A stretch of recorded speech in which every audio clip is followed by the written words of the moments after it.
This program is one of those especially selected to be broadcast by shortwave to the men and women of the armed services in all parts of the world.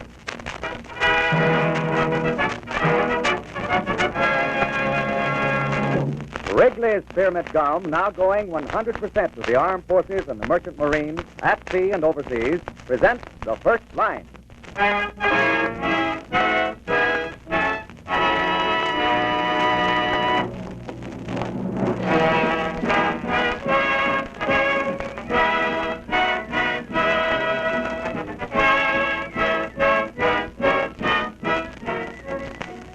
Thanksgiving Day in 1944. A day of prayer and a day of rejoicing. A day upon which this nation gives thanks for the devotion of its sons who have held it secure against its enemies and have gone on to strike mighty blows at the very heart of the enemy homeland. It is fitting that upon this day we should bring you the graphic true story to be told tonight on The First Line. A story which can only be called Invasion is Our Business. For this is the story of a tank landing ship which fought its way through the series of invasions culminating in the landings in Normandy, those invasions upon which the structure of victory in Europe is being built. This is the story of the ship, of her officers and crew, and their superlative courage and daring.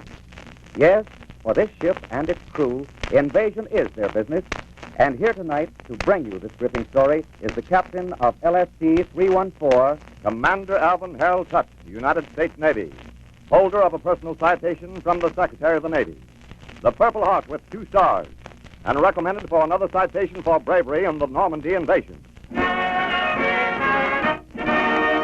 Listen then to this enthralling true story of this Navy ship in the first line as it gallantly carried out its job of invasion.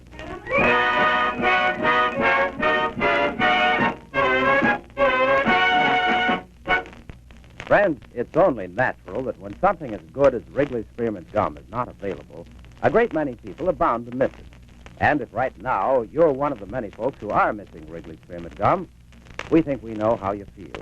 You wish you had some of that delicious chewing gum, of course, because you recall, as do millions of other folks, how chewing Wrigley's Spearmint Gum gave you many hours of pleasure and satisfaction and was a real help to you at times. You probably remember how your work seemed a bit easier because the pleasant chewing made the time pass faster. And chewing a stick of Wrigley's Spearmint Gum gave you a feeling of alertness and cheerful well-being so necessary in keeping efficient and up on your toes. But as you know, our limited production of Wrigley's Spearmint Gum is going to our armed forces in actual combat areas.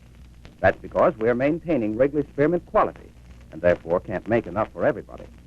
So all we can do for the present, folks, is let you know that this quality chewing gum is serving a useful wartime purpose. That Wrigley's Spearmint Gum is proving helpful on the job overseas, just as it will again be helpful to you on your job in peacetime.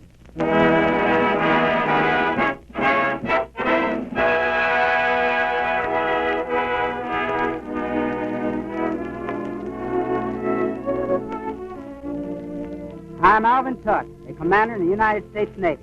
I commanded LST 314 from its commission in November 1942 at Brooklyn Navy Yard until, well, we'll tell you about that later.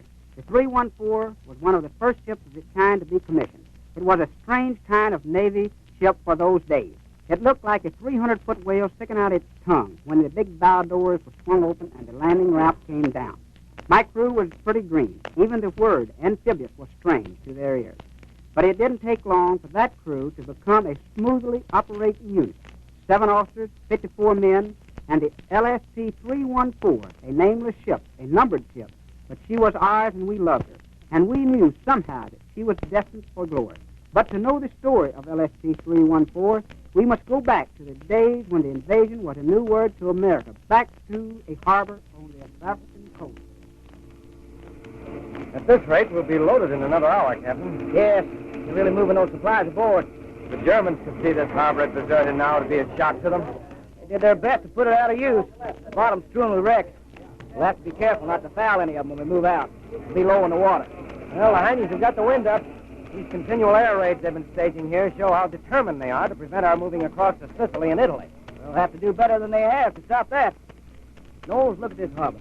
Look at the ships loading and unloading here. Hundreds of them. Beg pardon, sir. Yes? We're fully loaded, sir, ready to get underway. The other LSTs in the division? Ready, sir. Good. and we'll move out when we get... Planes coming in, bearing 000. Elevation 25 degrees. Down, General Quarters. Yes, sir. General Quarters. 000.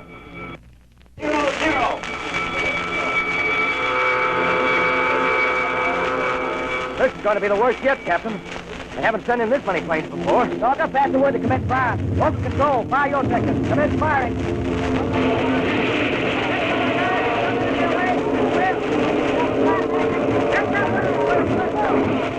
There goes one plane down in flames. Our boys got that one, but there are more coming in. There go two more down. They aren't getting near our ship. Look at those gun crews, Captain. Look at them. Good work, men. Hold them off. Hold them off.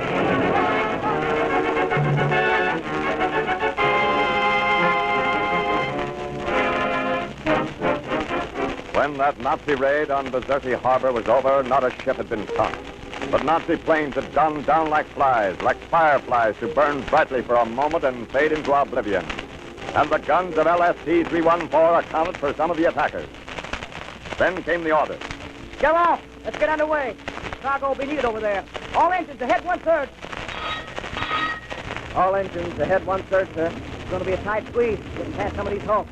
Quartermaster? Yes, sir? Keep the port of that wreckage. Aye, aye, sir. When we pass that hulk, right full rudder and go out through that channel between them.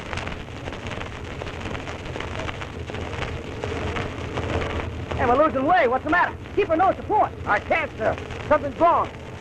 Engine room calling you, sir. Very well. Engine room, go ahead. What's wrong? Something's wrong, sir. Something's happened to our starboard screw. No power. Stop all engines. Helmsman, light your helm. Password open. Make PA system stand by, bow anchor. Captain. Yes, sir, but we'll follow the length of change, sir, with our starboard propeller. What's the Stand by, bow anchor. Anchor to sail. Stand by, bow anchor. Bad, sir. All four blades are sheared off, I think. The propeller's useless, sir. How long will it take to fix it? Maintenance crew are looking at the damage now. Oh, Abbott, how about it? It's bad. I can't see how we're going to replace that screw without going into dry dock. Dry dock? You mean we got to lay over here while the other ships go on to the invasion? Looks like it, sir. Unless they fit it with a new propeller. We can't do it. We can't spare the time. We're counting on this cargo. We can't go to dry dock. We'll tell them how long it'll take. The only way we'll ever make it, sir. Look, Abbott, we've got a spare screw aboard, haven't we? Yes, but I can't... Anchor to tail, stand by to drop bow anchor. I'll tell you one thing. We're not going to sit like a fish out of water and miss the invasion. Let go bow anchor. But, Captain, how are we going to make it on one screw? We got a spare screw. I wasn't a master diver for nothing. I'm going to try sticking it underwater. But, Captain, that propeller weighs 2,000 pounds. We aren't set up for a job like that. No cranes or rigs aboard. We'll have to improvise cranes then, and diving rigs. Only have a shallow water diving helmet with a small two-cylinder head pump. Be a cinch with a regular outfit. I'm going down anyway and take a look to be sure it can be done. Abbott, break out that screw while I get my diving gear rigged.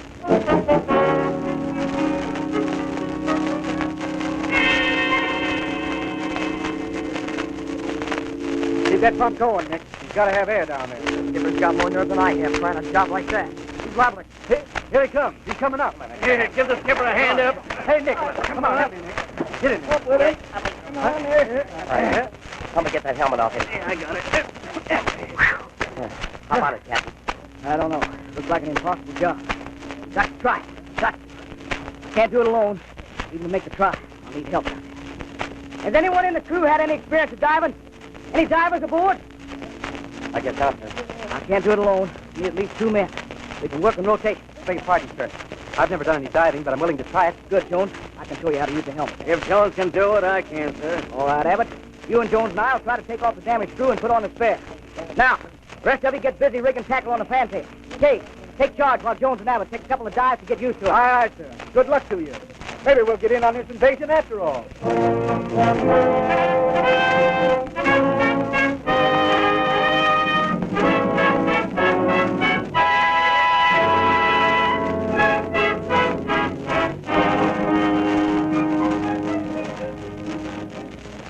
Then the struggle began. The struggle to remove the big nuts and pins that held the broken propeller in place. After hours of work underwater... I don't think it can be done, sir. Not this way. Yeah, I know. I know it's tough. Let's keep trying. We must keep on.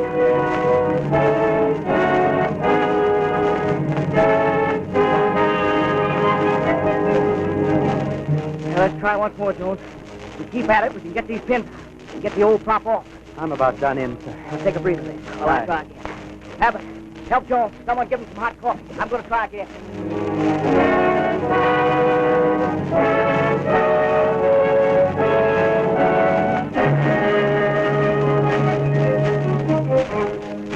hours of perilous, desperate labor.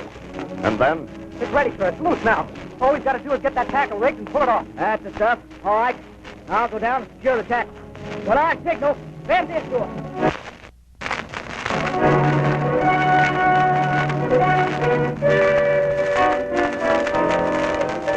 I'd hate to be in the skipper's shoes. If that screw slips, he'll be smashed. Yeah. Easy now. That line taut. I can feel it moving. There's the signal. It's off. Now, up it comes. Heave, men. Heave! Heave! Heave!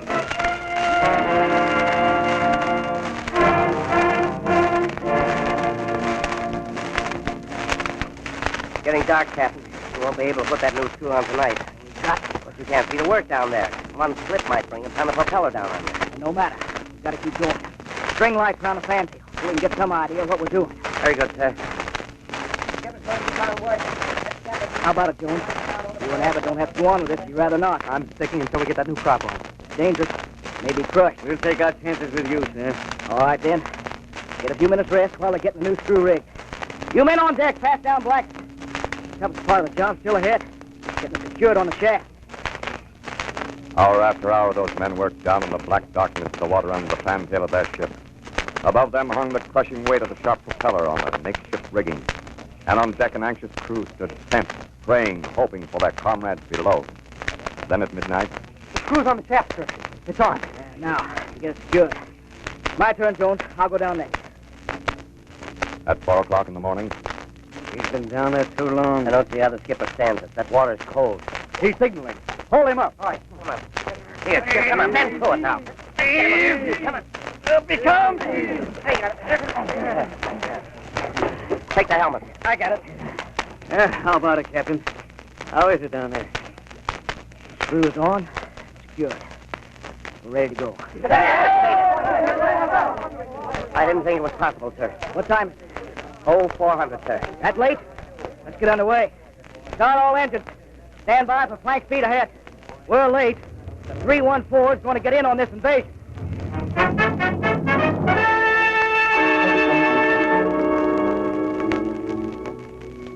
the United Nations were sweeping up out of Africa, sweeping up to hit Europe. And LST-314 was in the van of the march. To Sicily. LST-314 made 15 trips from North Africa to Sicily. 15 trips carrying the precious supplies which enabled our troops to move on to Italy. Red Beach at Salerno. Blood-drenched Red Beach. LST-314, now a veteran of invasion, was guide for the first assault wave. Overhead, enemy dive bombers streamed down constantly. Shore guns shot out in awkward-looking traps as it led the way into invasion. Captain, that shore's alive with 88 mortars. I know it. If closer, we'll run up against their machine gun. Doesn't look like we got a prayer getting in. And we're not hit yet. We won't worry about that until we are. My orders are to hit the beach at utmost speed. How'll we get off? Let's get there first. Notify Mr. McGinley to give me everything he's got on all engines. Now, only a few more 100 yards. Are the tanks and guns ready to move out as soon as we hit? Ready, sir. Right. Now, here we go. All engines full ahead. Flank ahead. Flank speed. Okay, Mac. Give it to me.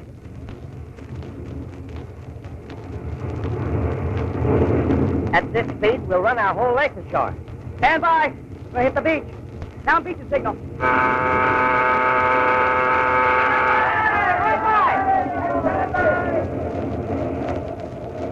We're ashore. Down ramp. All right, get those tanks and guns ashore. Don't waste any time doing it.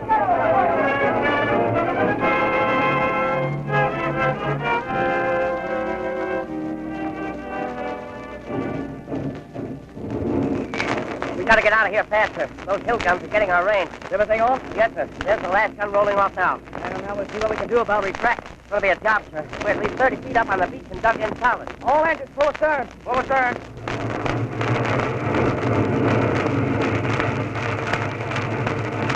This band is holding us like glue. We're being hit. We got 3 holes in the hull so far. Nothing we can do to stop that. Our engines won't pull us off. Look, Captain, in the woods along the beach. Nazi tanks. They're firing point blank at our troops. Have our bow guns turn on those tanks. Give those soldiers all the help we can. Captain, Bow guns!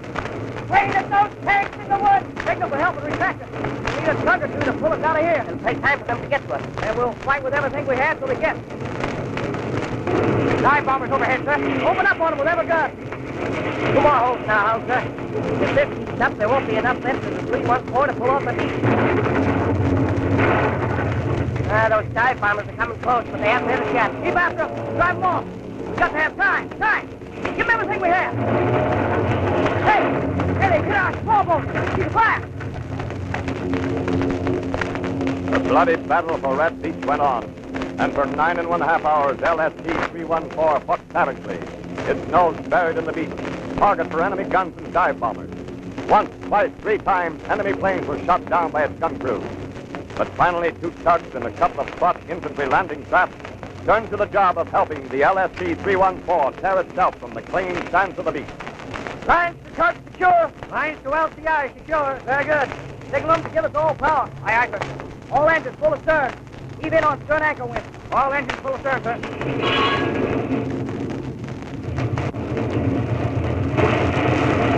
We're moving. We're breaking loose. Here we go. We're off. We're on our own again. Yes, loose the line. Signal our tanks to those other craft. Have a damage control party. See what they can do about the damage to our hull.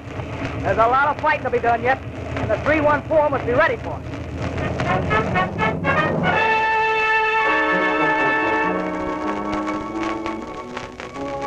Now the back of enemy resistance at Salerno was broken, and the Allies moved on up to the coast of Italy, with LST-314, a battle-scarred invasion veteran, making trip after trip, carrying troops and supplies to an army on the march toward victory.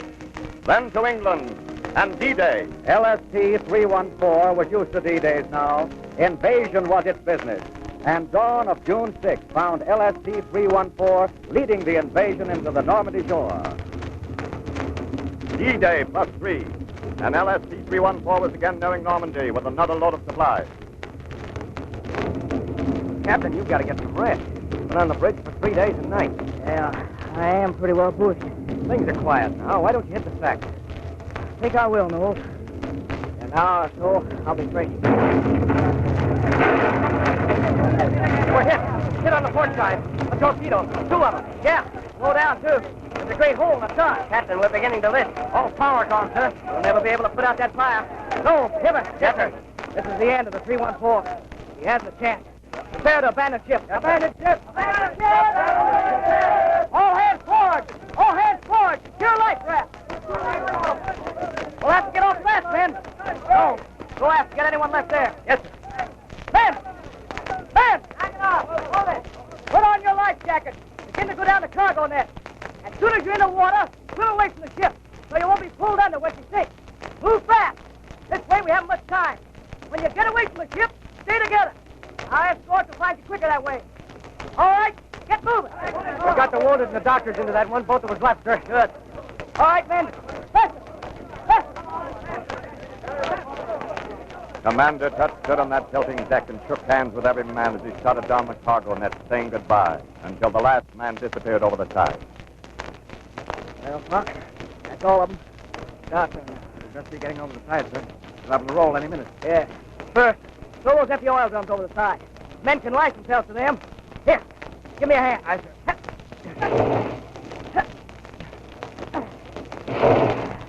Light yourselves to those drums, men. Now keep your full.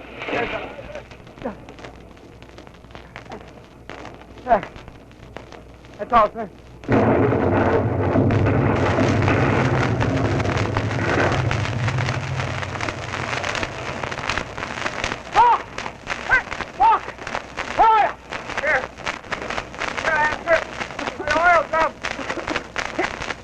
Another torpedo that hit her, Buck. She's going down now. Faster. I got here, sir. Well, I imagine that's the way she wants it. She want to go down fight. You can't feel bad about it. Ship goes down that way, sir. There she goes. She's turning over. Sinking. gone. If we won more, we'll never go to another invasion.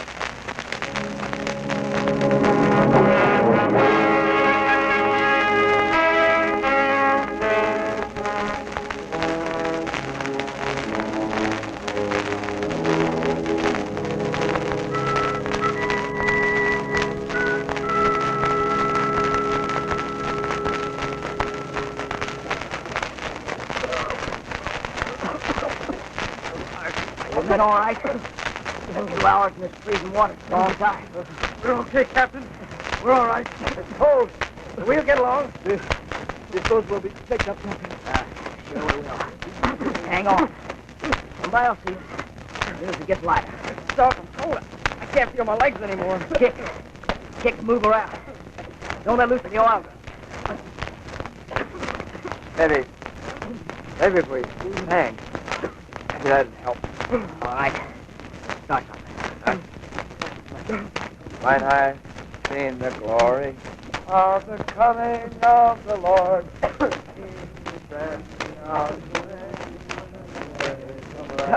How long have we been underwater, Captain?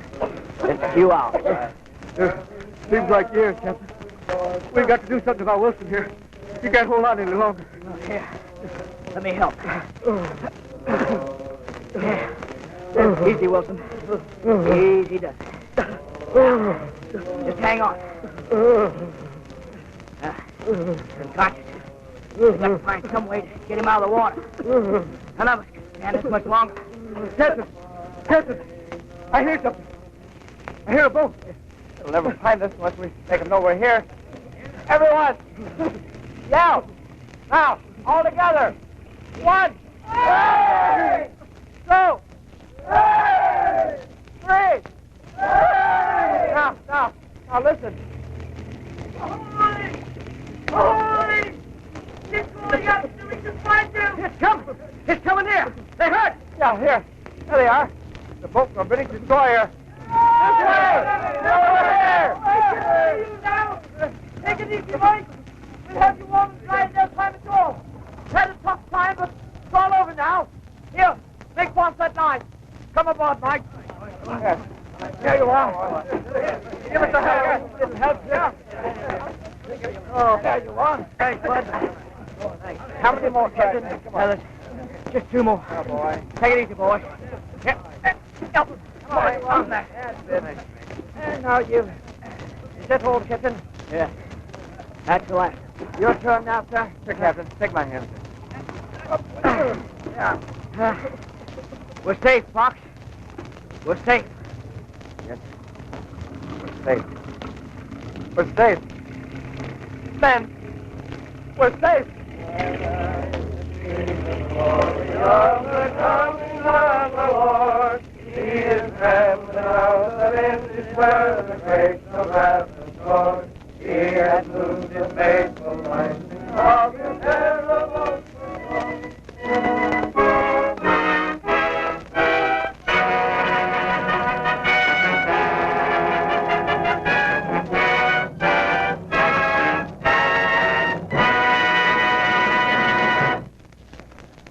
This is Commander Tutt again. That was the end of LST 314. That night, off the beach of Normandy, the ship I commanded was sunk. A good many of her crew were saved, and to those ships who went down with her, we of the 314 have pledged ourselves to make the enemy pay, and pay dearly for every one of our buddies who were lost. A British destroyer picked us up. Our courageous captain took us through a minefield to do it, and the crew of that destroyer went over the side into the icy waters to save the lives of a good many men. Now, I'm attached to the Atlantic Fleet Amphibious Training Command at Little Creek, Virginia, in command of a group of LSTs, ship like the 314. We'll be going out again one of these days, probably to the Pacific this time. Most of the officers and men of 314 are going aboard new improved LSTs, where there'll be a sealing nucleus for a new crew. And I know that the fighting spirit of 314 lives on in every ship of her kind, and every Navy ship, wherever it serves, and whatever she did in the Atlantic, will be multiplied many times in the Pacific. For the Navy is going forward steadily to victory. Invasion is its business. Our thanks to you, Commander Tutt, for bringing us your inspiring story. Friends, Although each of us has his own special reasons for Thanksgiving, the entire nation joins in gratitude for such courageous men as we have heard about tonight.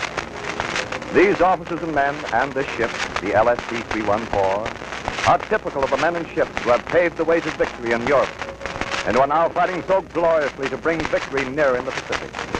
The indomitable will of all the nation is bent on complete and overwhelming victory east and west. And the Navy is the instrument of that will as it fights in the first line.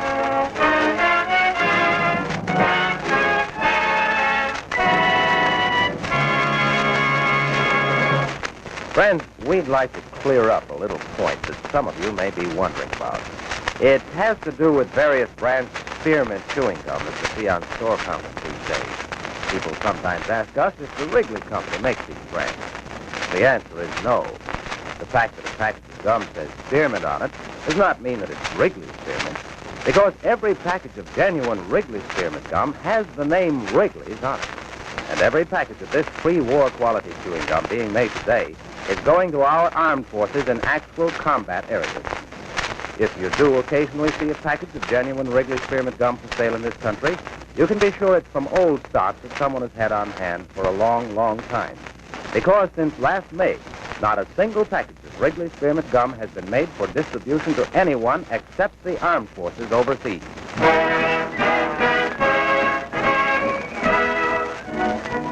Next week, the first line will be broadcast from the Navy's 6th War Loan Exhibit, the Pacific Theater, at Navy Pier, Chicago, Illinois. Listen and hear thrilling true stories of land, sea, and air action in the Pacific Theater. Next week, this time, this station, the first line.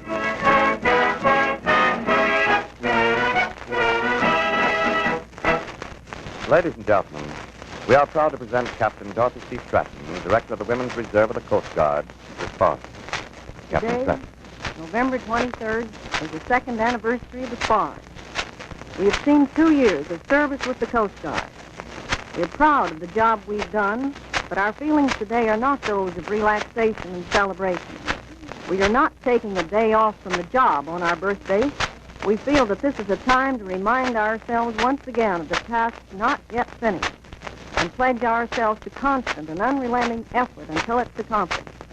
Our loved ones, husbands, brothers, and friends are spread over the face of the earth, meeting the enemy, risking and giving their lives, enduring hardships of which we at home cannot possibly conceive. We SPARS, on this, our second anniversary, rededicate ourselves to the great cause for which we are fighting.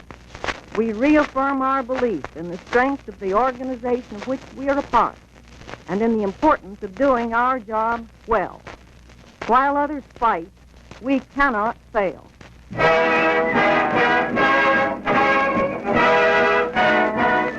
This program has come to you from our Chicago studios in the Wrigley Building. This is CBS, the Columbia Broadcasting System.